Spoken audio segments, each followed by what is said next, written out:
റാഇന് കസ്റ് വരുമ്പോൾ തർക്കീക്ക് ചെയ്യണം എന്ന് ഒന്നാം നിയമമായി നമ്മൾ പഠിച്ചു. ഇനി റാഇന് സുക്കൂൻ വരുമ്പോൾ അവിടെ തഫ്ഖീം ചെയ്യണോ തർക്കീക്ക് ചെയ്യണോ? രണ്ടും വരാം.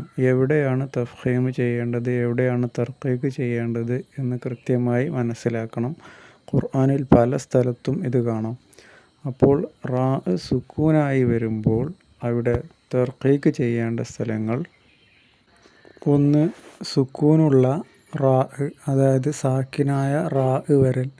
അതിൻ്റെ തൊട്ട് മുമ്പ് അസ്ലിയായ കസ്റ് ഒരു പദത്തിൽ തന്നെ തൊട്ട് മുമ്പായി കസ്റ് വന്നാൽ, ഉദാഹരണത്തിന് ഫീ മിര്യത്തിൻ, ഫീ മിര്യത്തിൻ, റാഇന് സുക്കൂനാണ്, തൊട്ട് മുമ്പ് കസ്റ്.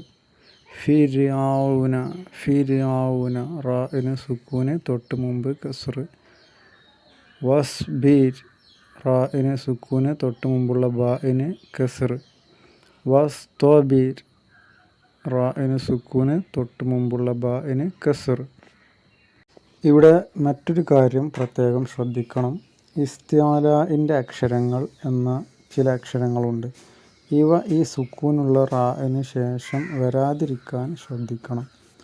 ഇസ്തിഅലാഇൻ്റെ അക്ഷരങ്ങൾ എന്ന് വെച്ചാൽ ഹുസ്സലാത്തിൻഖിൽ, ഹുസ്സലാത്തിൻഖിൽ എന്നുള്ളതിലെ ഖാ, സ്വാദ്, ളാദ്, ഐന്, ത്വാ, ഖാഫ്, ലാ ഇവ വന്നാൽ ശേഷം അവിടെ തഫ്ഖീം തന്നെ ആയിരിക്കും ഉണ്ടാവുക.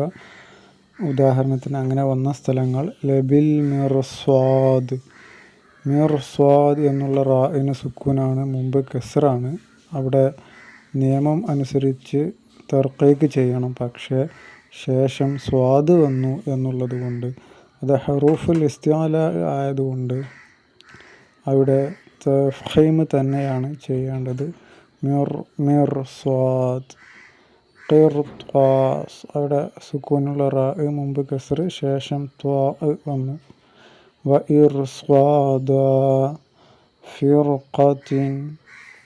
ഇവിടെ എല്ലാം ശ്രദ്ധിക്കേണ്ടത് സുക്കൂനുള്ള റാ വന്നു, മുമ്പ് കസ്റ് വന്നു എങ്കിലും ആ റാഇന് ശേഷം, സുക്കൂനുള്ള റാഇന് ശേഷം ഹുസ്സലാത്തിൻഖിൽ എന്നുള്ളതിലെ അക്ഷരങ്ങൾ വന്നതിനാൽ അവിടെ തഫ്ഖീം തന്നെയാണ്. ഇത് തഫ്ഖീമിൻ്റെ സ്ഥലങ്ങൾ പറയുമ്പോൾ ഇവ ഒന്നുകൂടി വ്യക്തമായി കൂടുതൽ പറയാം.